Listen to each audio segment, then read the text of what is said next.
ये दोनों तो हमारे क्लास में लंबे चौड़े थे। तो ये रात में ना, दिन में तो सब हम लोग बनियान और वो दिन भर और डंडा और ये कितना सब प्रॉप यूज करें। रात में ये लोग एक ओवर कोट खरीद लाया था, पता नहीं करोल बाग से किधर से। एक मनोहर ले आया, एक भाई ले आया, टोपी लगाई, रात में निकले। तो मनोहर पूरी मंडी हाउस में ये छानबीन करता था कि शादी कहाँ हो रही है।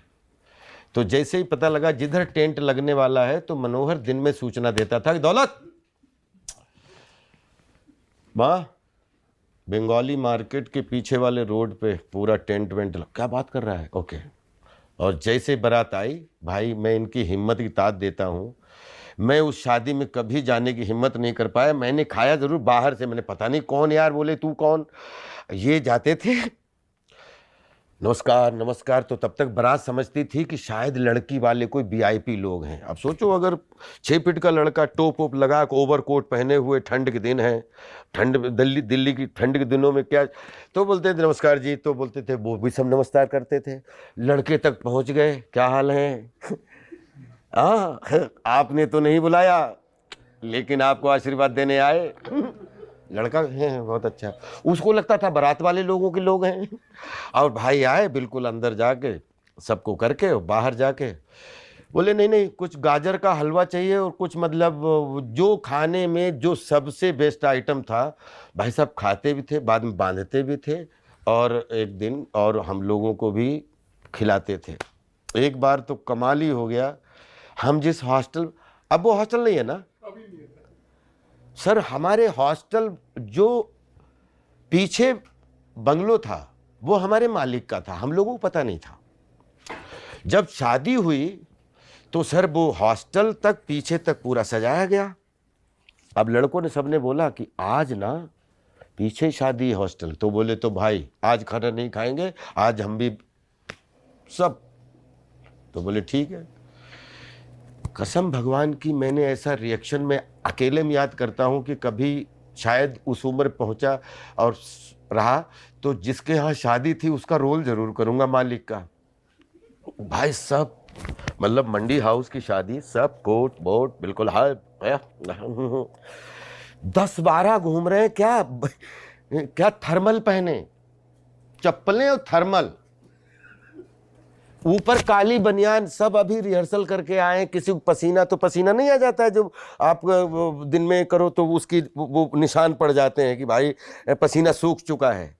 अब ये 10-12 आदमी पहुंच गए, 9-10 बजे। भाई साहब जिसको जहां प्लेट मिल रही, हेलो, तो हर आदमी देख रहा है ये कौन है। मतलब 12 कार्टून घूम रहे हैं भाई साहब उस शादी के बीच में। अब जिसके यहाँ शादी थी वो ना पहले तो बहुत खुश, सब बच्चे हैं थिएटर कर रहे हैं और धीरे धीरे जब उन्होंने देखा कि ये तो खाने की तरफ जाने लगे, उनको समझा दो बात, थोड़ा बराती हैं बाद में खा लें। वो गया जिसका, बोले सुनो जरा, एक काम करेंगे तुम लोगों के लिए भिजवा देंगे। अच्छा नहीं लगता, चारों तरफ 200-250 आदमी कोट पैंट जैकेट, साइड में लो, कहाँ उनके बीच में आ रहे हो। अच्छा उनको पता नहीं था, वो बोलता है क्या बात कर रहे हो, ऐसी बात, चलो सीधे पूरा हॉस्टल इकट्ठा कर लिया और हॉस्टल के बाहर खड़े हैं, कह रहे हैं कि इधर स्वाद नहीं आना चाहिए।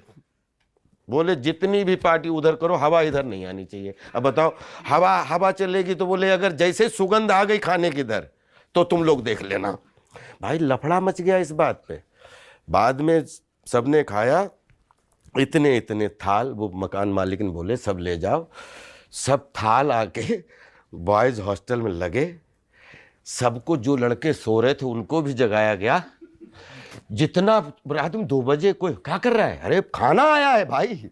और कसम भगवान की इतने चाव से 15, 20, 50 लोगों ने खाना किस बात पे खाया कि अगर हम खाना आपका नहीं छुएंगे, लेकिन अगर खाने की इधर स्वाद हवा के रूप में आ गया तो अभी सवेरे सवेरे लफड़ा कर देंगे। तो उसने जितना खाना बचा था सब खा नहीं पाए, फिर दूसरी जगह भेजा हुआ। इतने खाने के शौकीन थे लेकिन बदतमीज नहीं थे।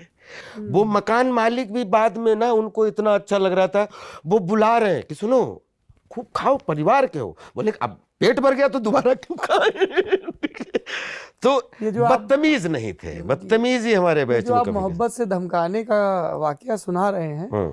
उस तहसीलदार को भी ऐसी धमकाया गया था जो रिवॉल्वर को प्रूफ मानने के लिए राजी नहीं था एनएसडी में सॉल्वेंसी के लिए।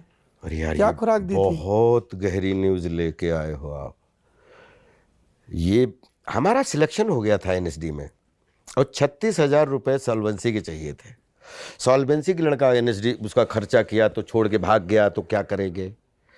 तो शाहजहांपुर में जरीब भाई का एक स्कूटर था। भाई साहब वो जिस मोहल्ले से गुजरता था बक बक बक बक बक बक बक बक बक बक, मतलब पूरा मोहल्ला इस स्कूटर की आवाज़ पहचानता था कि स्कूटर ही निकला, जिसका वो साइलेंसर खुला हुआ है, वो जरीब भाई का स्कूटर है।